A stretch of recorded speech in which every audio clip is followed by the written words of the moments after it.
السلام عليكم ورحمة الله وبركاته. ازيكم يا حبايبي؟ عاملين ايه؟ يا رب تكونوا بخير ويا رب دايما تفضلوا بخير.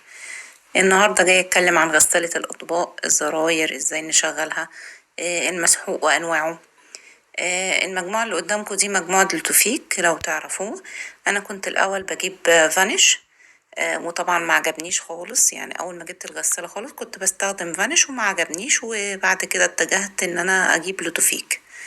لودوفيك زي ما انتوا شايفين كده، دي مجموعة على بعض كنت جايباها عرض من سعودي، كانت ب150 جنيه. اللي انا بفتحه ده هو المسحوق، البودرة.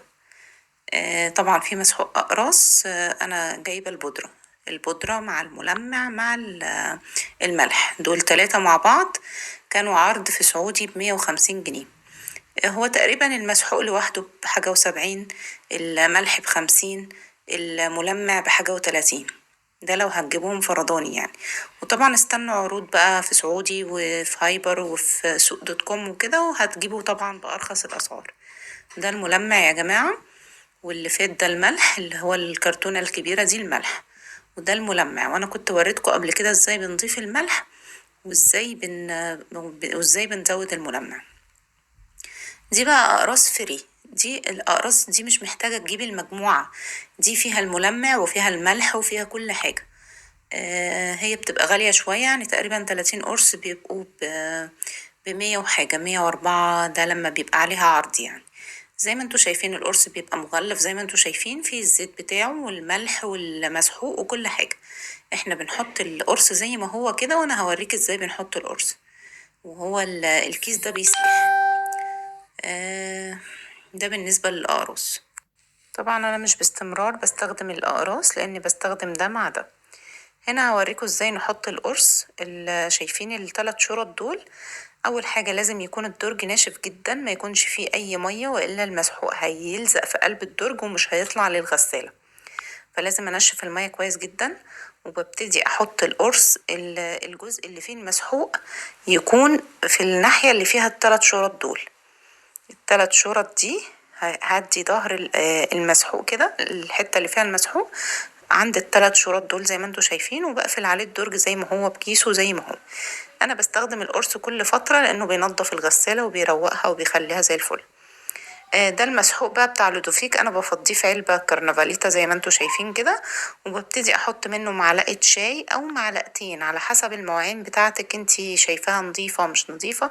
هما معلقتين بالكتير زي ما انتي شايفة، وبتقفلي الدرج وبتبتدي ان انتي تشغلي الغسالة. ومعلومة مهمة جدا يا جماعة، ان انا عاملة زرار خارجي زي ما انتوا شايفين كده للغسالة علشان الكارتة بتاعتها ما تتحرقش. هبتدي اشغل من زرار الباور زي ما انتوا. هنبدأ كده يا جماعة بأول زرار، اللي هو الزرار ده اللي هو زرار الباور، اللي هو لو دوست عليه هشغل الغسالة. هتبدأ ببروجرام 1، والبروجرام ده مدته 3 ساعات و40 دقيقة ودرجة حرارته 50. البرنامج ده احنا مش بنستخدمه عادة لأنه طويل جدا ودرجة حرارته قليلة. تمام. الزرار اللي جنبه ده بتاع البروجرام، بيقلب البروجرام ورا بعضها. يعني ده بروجرام 1، بصوا، ده بروجرام 2، وده مكثف اوتوماتيكي يعني، ودرجة حرارته 65. ده احيانا بنشتغل عليه لما يكون في مواعين يعني متسخة اتساخ شديد، لكن عادة برضو مش بنستخدمه. مدته زي ما انتوا شايفين اهو 3 ساعات. هنقلب كده. ده بروجرام 3. بروجرام 3 ده هو البروجرام اليومي بتاعنا اللي احنا بنشتغل عليه، وهوريكم بنشتغل عليه ازاي وبنقلل الوقت ده ازاي. تمام. ده اللي هو ايه، لو عندنا مواعين عادية يعني، آه مش نظيفة قوي وفي نفس الوقت كتير. تمام. عندنا اللي بعده بروجرام 4 دوت، برضو بروجرام يومي وبنستخدمه كتير، بس لو عندنا مواعين قليلة ومش متسخة اتساخ شديد. زي ما انتوا شايفين مدته اصلا قليلة، يعني حتى لو حبينا نقلل عن كده مش بيقل.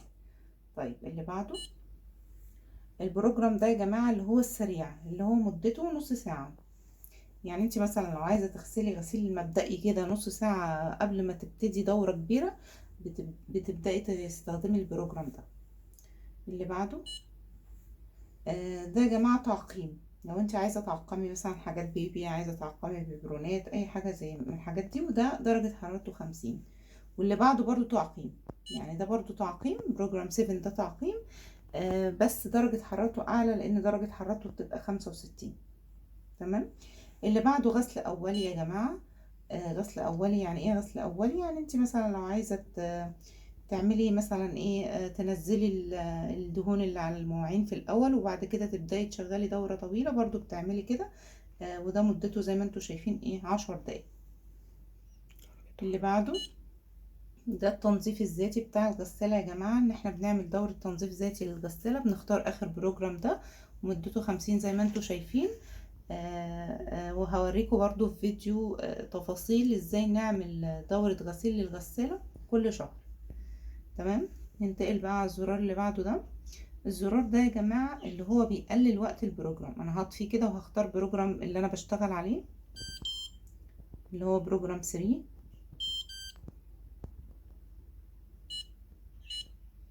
اهو. يا جماعة ده مدته كام؟ اهو 2:30. تمام، 2:30. انا عايزة اقلل الوقت ده، هروح دايسة هنا. تمام كده بقيت الوقت بتاع الغسالة بتاعتي كام؟